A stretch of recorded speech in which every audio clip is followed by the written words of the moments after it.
You're listening to The Money Hour with your host, Tina Mitchell, and co-host Keelan Harvey on Alternative Talk AM 1150. Now, back to the show with local mortgage experts Tina Mitchell and Keelan Harvey. Welcome back to the Money Hour on 1150 AM KKNW, the Saturday, July 13th show. I am your host, Tina Mitchell. And I'm your co-host, Keelan Harvey. Your local mortgage experts. We are here to help you build a strong financial blueprint 1 week and one show at a time.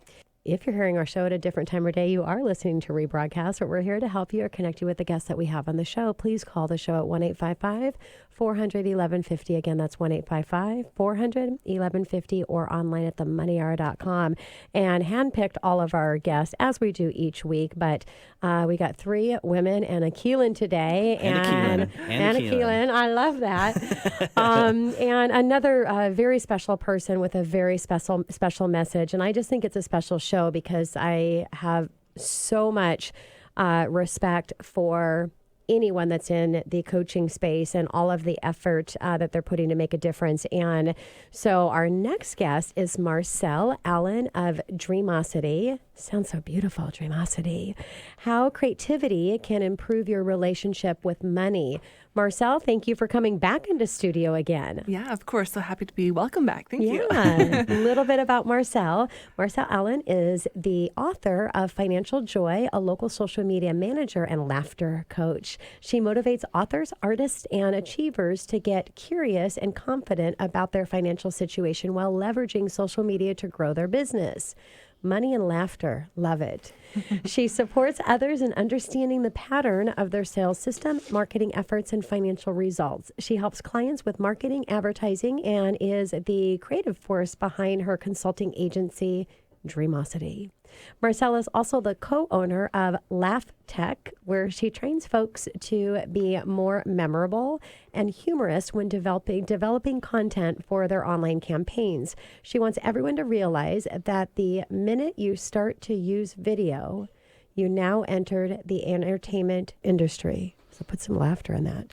Yeah, I feel like I need to say a joke right now or something. No pressure. I guess that was my joke. Marcelle, I want to get your That was funny. that was good. The ever-evolving creature of social media. I'd love to get your insight about that and with creativity and money. Where are we at right now? What's the trends?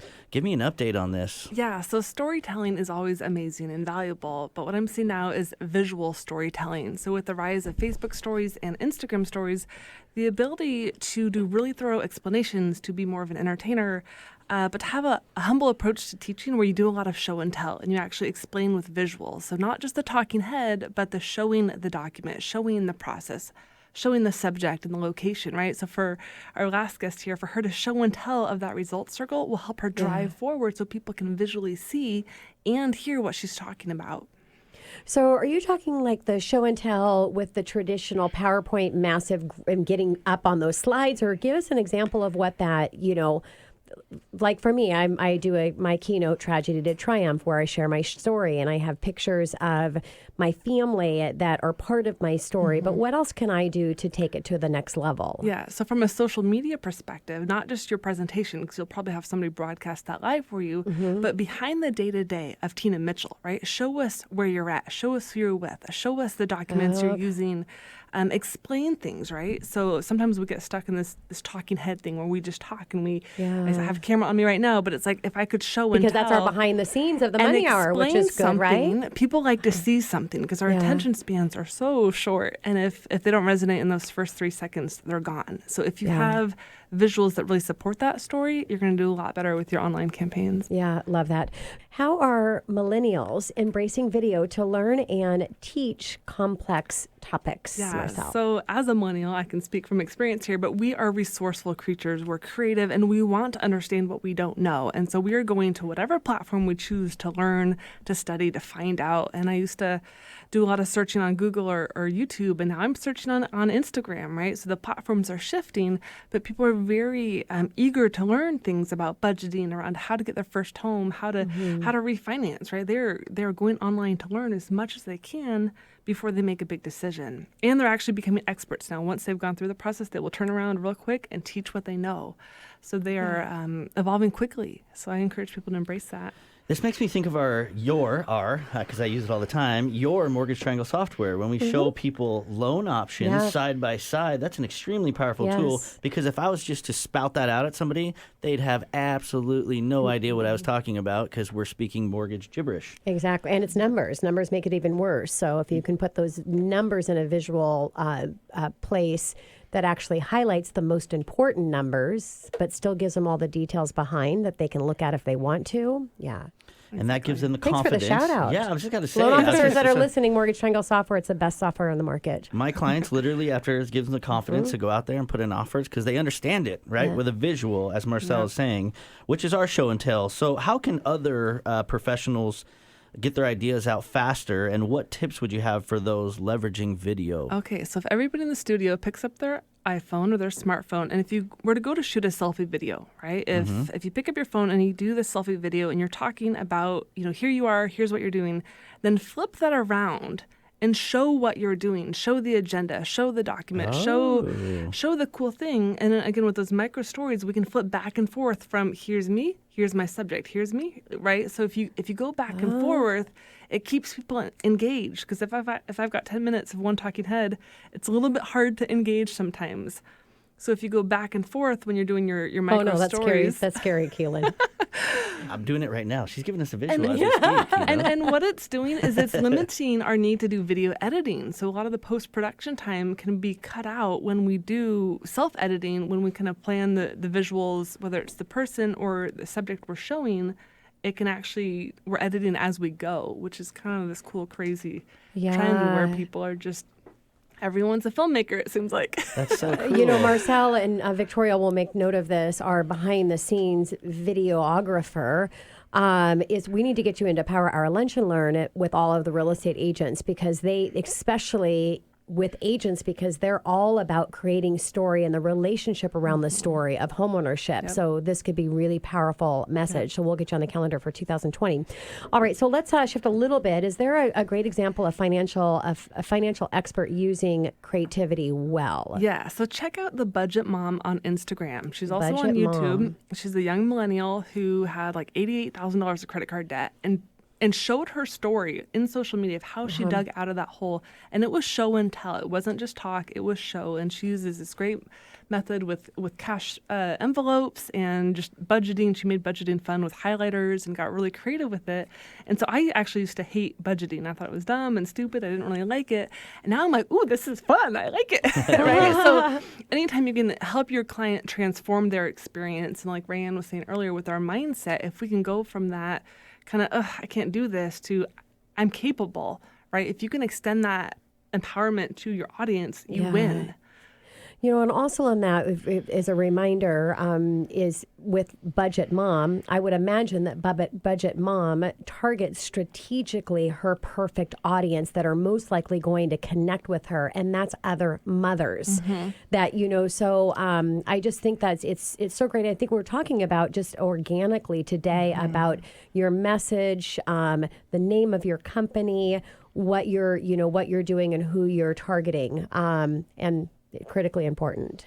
Marcelle, was it Budget Mom that kind of flipped your beliefs on budgeting recently, or where did that stem from, and how do you get so much joy out of it? Sure. So she was the solution, but my financial planner actually kind of called me out. She was like, Marcelle, you wrote this book called Financial Joy, and you're kind of bashing budgeting. Like, something's wrong here. So I got called out, and I was open to my coach, this expert. And so I was like, well, I wonder if anybody's doing anything creative or thoughtful with budgeting, because I would like to learn again. My dad was a banker growing up, so I felt like we always had money around.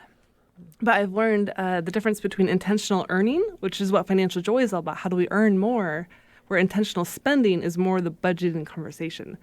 Yeah. And so getting curious, financially curious, like, well, how could I do that? Because with my own home buying journey, like, trying to save, I was noticing, wow, I'm making more, but I'm not saving more. What's wrong here, right? Yes. So the Budget Mom, now I understand why, because I'm like, oh, obvious reasons, but Yeah. but now it's fun, and I'm super excited because I'm back on track for that home buying journey, which, Yes. with this idea of home ownership, it's like if you can't save enough, then budgeting is a great way to get there. Yeah. Well, and it's so true. If you're budgeting, people that budget have more money. Just the idea of watching what you're spending, not using credit cards, instead paying cash, that definitely there's so many tips in that process. Yep. So, Marcelle, what about visual learners? Why do they need to see things?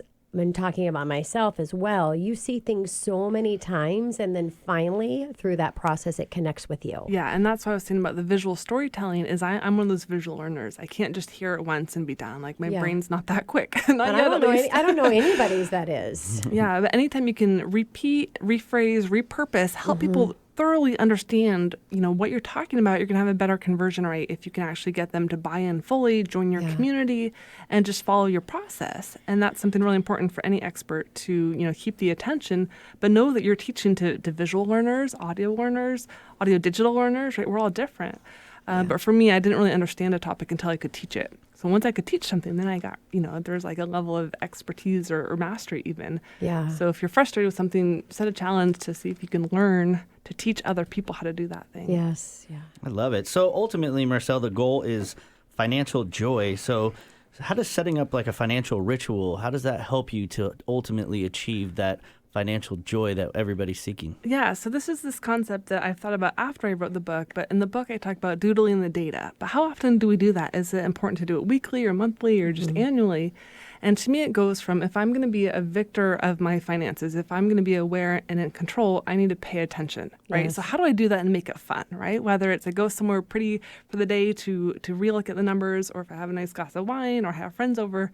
But what is that ritual to get me to pay attention? And a lot of people are doing it not enough, and it becomes a risk for them. So Yeah, we have this. We have a saying for that. It's income creep, right? The more you make, yes, income creep. That's what you're That's hitting. it. That's the Okay. That's the big devil nobody wants to stare at, because then they have to accept their standard of living, Yep. and they don't want to do that. They'd rather live out of their means, which ultimately hinders their financial joy. Yeah, Interesting. yeah, and I think if you stay attached to what your financial joy looks like, and you're always wanting for something, then you're less apt to spend because you're always saving for something. So it's a great tip as well.